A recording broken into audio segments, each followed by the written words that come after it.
बिस्मिल्लाहिर्रहमानिर्रहीम अस्सलाम वालेकुम। पीवीटी न्यूज़ एचडी के साथ मैं हूं सोहेल चौधरी। नजर डालेंगे आज की अहम खबरों पर।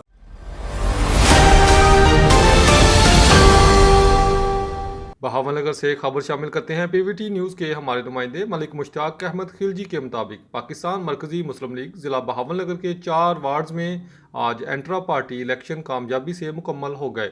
ये इंतखाबात इंसाफ मैरिज हॉल नज़द तबलीगी मरकज़ में मुनक़िद हुए, जिसमें कारकुनान और ज़िम्मेदारान ने भरपूर शिरकत की और तमाम मराहिल शफाफियत और नज़्म ज़ब्त के साथ मुकम्मल किए।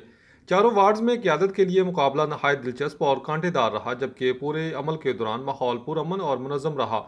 पार्टी की मुकामी क़यादत ने कहा, आज इलेक्शन ने साबित कर दिया पार्टी की हकीकी ताकत इसके कारकुन हैं, और अगर इस रूट से उठने वाली क़यादत मुस्तक़बिल में खिदमत की सियासत और नज़रिया पाकिस्तान की हकीकी तर्जमानी करेगी। शहरियों, नौजवानों और कारकुनान ने मुनज़्ज़म और जमहूरी इंतखाबी अमल को सराहा और कहा कि बहावलनगर में पार्टी का तंजीमी ढांचा पहले से ज़्यादा मजबूत, फ़ाल और मुस्तहकम होता जा रहा है। पाकिस्तान मरकज़ी मुस्लिम लीग ज़िला बहावलनगर ने तमाम शुरा का शुक्रिया अदा करते हुए कहा कि आज का दिन पार्टी के दाखिली जमहूरियत के फ़रोग़ के लिए संग मील की हैसियत रखता है।